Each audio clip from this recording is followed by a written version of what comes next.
Hi guys, hope you're all okay.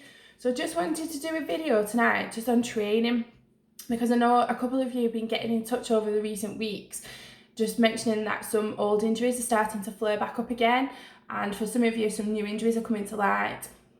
And one thing that's apparent, especially during the subjective, is we're getting two spectrums of people. So we're getting those that were physically active but have just gone completely sedentary, doing absolutely nothing whatsoever. And then those that were training once a day are now training anywhere between 2 to 3 times a day and probably not even giving themselves sufficient rest either. And what's happening is the body is getting a breakdown on either side. So some key factors that I've discussed with people is, stress. Stress is a massive contributor to pain, massive contributor to all things rearing, the ugly head. So it's making sure that you're not allowing yourself to get stressed, not putting yourself into stressful situations. So overtraining is putting yourself into that stressful situation. So you are going to get a breakdown sooner or later. Sleep. Those that are sedentary, that are not really moving, you're not going to get good quality sleep.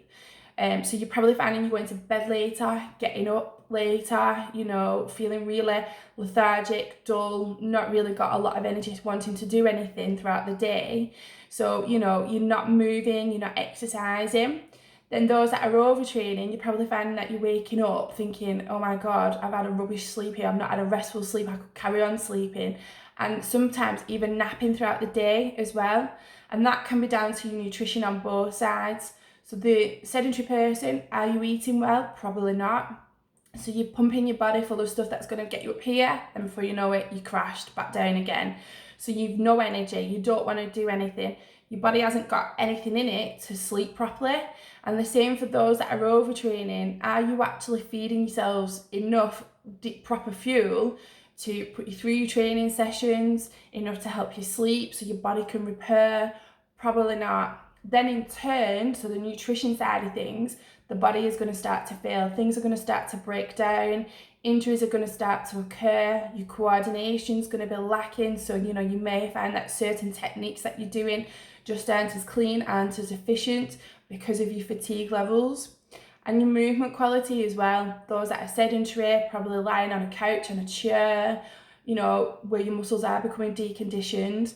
So all that hard rehabilitation work that you did is just going out the window because you're not keeping yourself moving as efficient as what we need you to. Those that are overtraining, going back to what we said before, if you're doing session after session after session and not really giving your body a chance to rest and recover and repair, sooner or later, other muscles, other joints, other areas of the body that shouldn't really be working for that particular movement are going to have to start working. So things are going to start to fail, you're going to start to get injured, So those kind of 4 things, movement quality, nutrition, sleep and stress, are the 4 things that are really affecting people at the minute because they're either overtraining or they're doing completely nothing. So what I want you to do is just meet us in the middle. So those that are sedentary, start to come out a little bit, start to get a little bit more active, start at 20 minutes, 30 minutes, build yourself up to 60 minutes.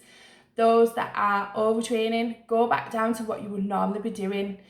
There isn't a need, there isn't a goal for that overtraining, so why do it? So bring yourself back down to 1 session a day or whatever it was you was doing prior to this situation. And those that are sedentary and you're getting out and moving a bit more, see if your nutrition changes, see if your stress level changes, your pain, your sleep, your injury. And the same for the people that are overtraining. When you start to back off a little bit, do things start to change? Do things start to get a bit easier? Does your training get better? More than likely it will do. So just have a think at this moment in time. Are you the sedentary person? Are you the overtrainer? Are you actually in the middle and doing all right? Because in this current situation, I'd hate for you to get in a situation where you really need to see somebody, but obviously you can't because you could have dealt with that factor a little bit better. So just have a think. Which end are you at? In the middle, on the outside, either side. Okay?